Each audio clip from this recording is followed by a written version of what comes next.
everybody, it's your favorite Basterd back in the kitchen today. We're going to be making a special dish. This is actually something unique I came up with on my own. We're going to be calling this chicken orzo. So you want to get some orzo pasta, and you want some Parmesan cheese, or any kind of grated cheese you might have lying around, and some chicken broth, though you can also use water. So of course I call this chicken orzo because it's going to have chicken in it. Specifically, right now we have a skinless, boneless chicken thigh.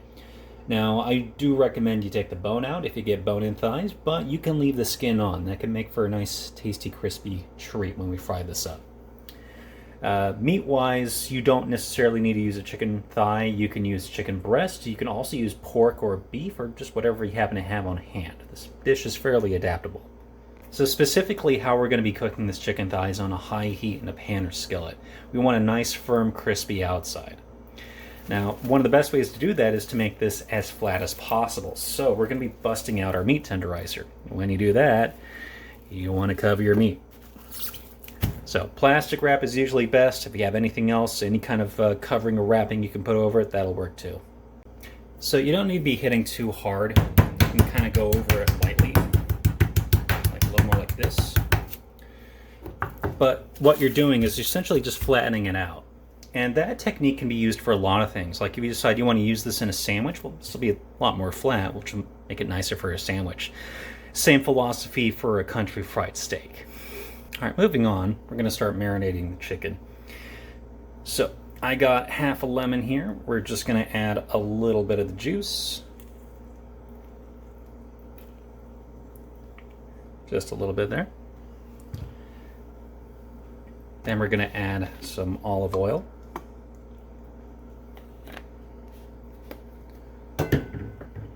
And then some Italian seasoning.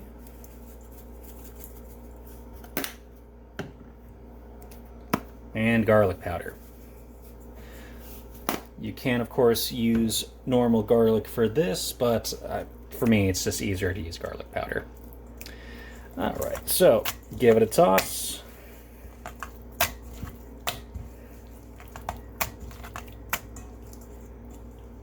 This little piece fell off earlier. I'm going to keep it around though.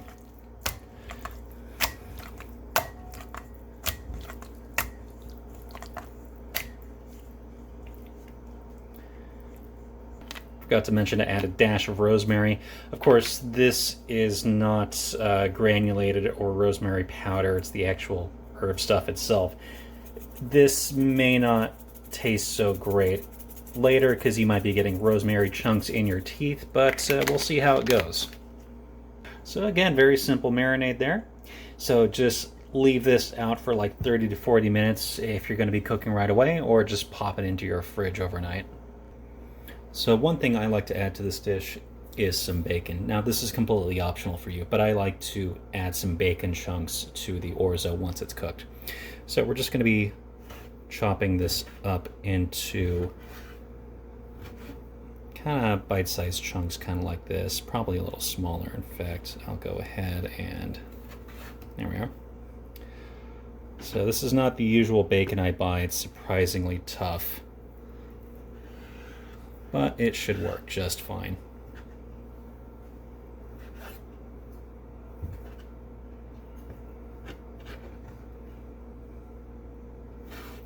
There we go. That's more like it. So moving on to the orzo. So with this dish, it's not an exact science, but I generally do about a half cup of orzo and then 1 full cup of water or broth. I actually tend to go for a 50-50 mixture. This is half broth, half water. You can go full broth or even full water. I just tried to watch how much salt I add to my food. Okay, now to get the orzo started. So we got a pan here, we got a little bit of olive oil in there. Just unceremoniously dump in your orzo, and then dump in your liquid.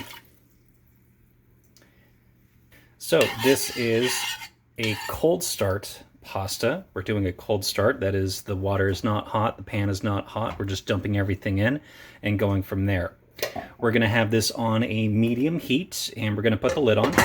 Just come back every so often, give it a stir, keep an eye on it. All right, so we got our chopped bacon and we got a hot skillet in front of us. Go ahead and add the bacon in there.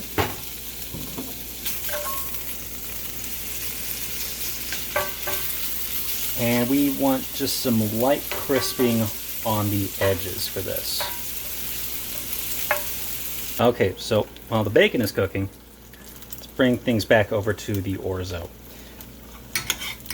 So this is what you're looking for. We're wanting to reduce that moisture down to where we have almost just the orzo pasta by itself. We do want a little moisture left over. I'll show you why in just a little bit. But we're going to be lowering our temp now and just kind of let that simmer a little more. Okay, I've started pulling the bacon, but just to give you an idea, that's kind of the color, that's the doneness we're looking for. All right, back to the orzo. Almost all the water or broth is gone at this point. That's about the point where it's done. So you're going to add about a tablespoon of butter and just mix it in. You don't need to wait for that butter to be melted, but then you're going to add some cheese. Of course, I'm adding some really nice Parmesan to this. About 2 big pinches, but you can add more if you want more.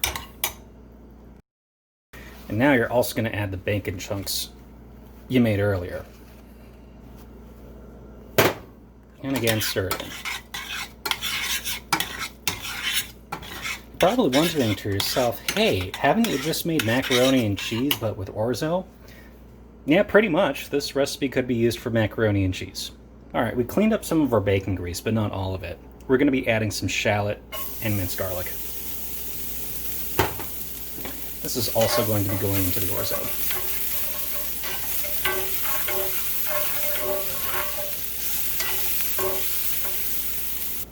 Alright, so should fry rather quickly as long as you have your skillet still hot.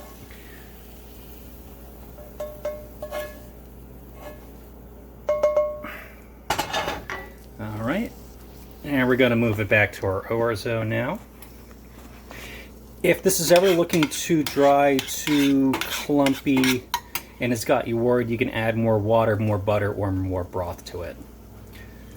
So go ahead and dump all that good business in. Mix it up like you did before. And this orzo is just about ready to go. We just need to fry our chicken thigh up now. Alright, so we got our pan very hot right now. Gonna go ahead and add that chicken thigh.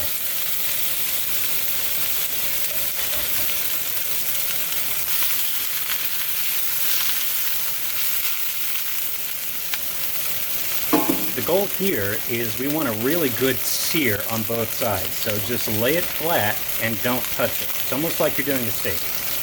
Okay, just flipped it over, and that's what one side is looking like. That's not bad. I actually wanted just a little more crust, so we're going to give the other side just an extra minute longer. Alright, I'm going to say this guy is done. Now, if you got one of these little smaller cutting boards hanging around, they come in handy for things like this. So just go ahead, scoop it up, and we're going to chop this guy up now. Once you've given it a moment to cool down just a little bit, you want to cut it into strips, thick, chunky strips, kind of like this. And once you've done that, we're ready to plate. So you're probably wondering, what kind of sauce are we going to add to this?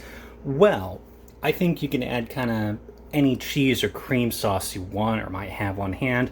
But personally, when I do this, and I want to make it a little extra fancy, I like to do a carbonara sauce. So we got 2 eggs here now, and we're going to get the yolks from them. So when it comes to getting the yolks out of the eggs, practice makes perfect.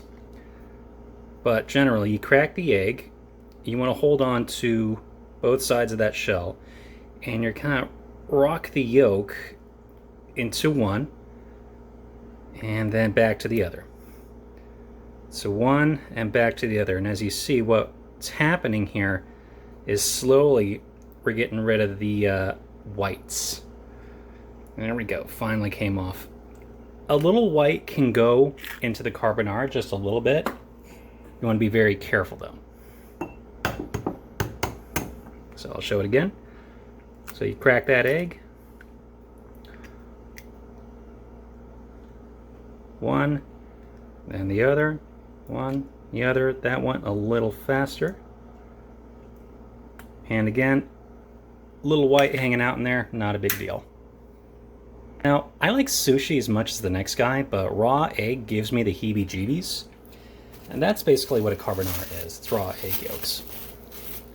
So what I like to do is add just a little bit, and I mean just a little bit, of lemon juice. The citric acid in lemon juice is enough to kill off most bacteria like salmonella that you might find in raw egg yolk. I'm not a scientist, but that's generally how it goes. It's not an instantaneous kill-off though, so you want to give it about 20 to 30 seconds and mix it in really well. This, of course, also is going to make your carbonara sauce taste a little lemony, which I enjoy. I also go the extra yard with this, and take your knife or whatever instrument you have on hand, and get some of that rind off.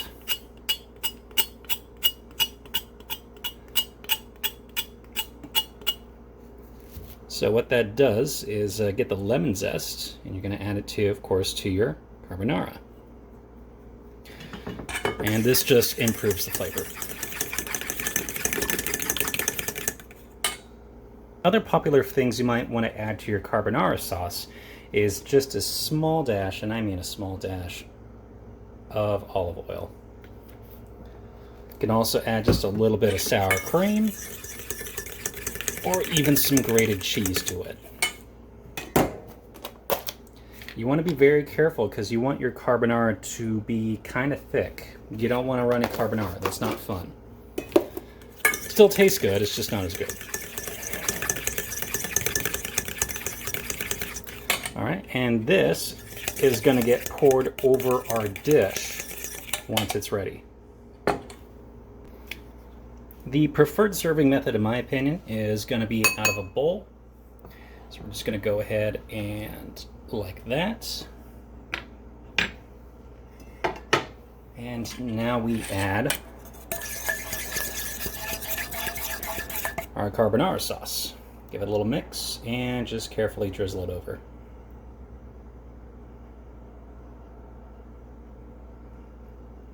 Since we're using egg yolks, this stuff is pretty rich, so I recommend you be kind of sparing with it.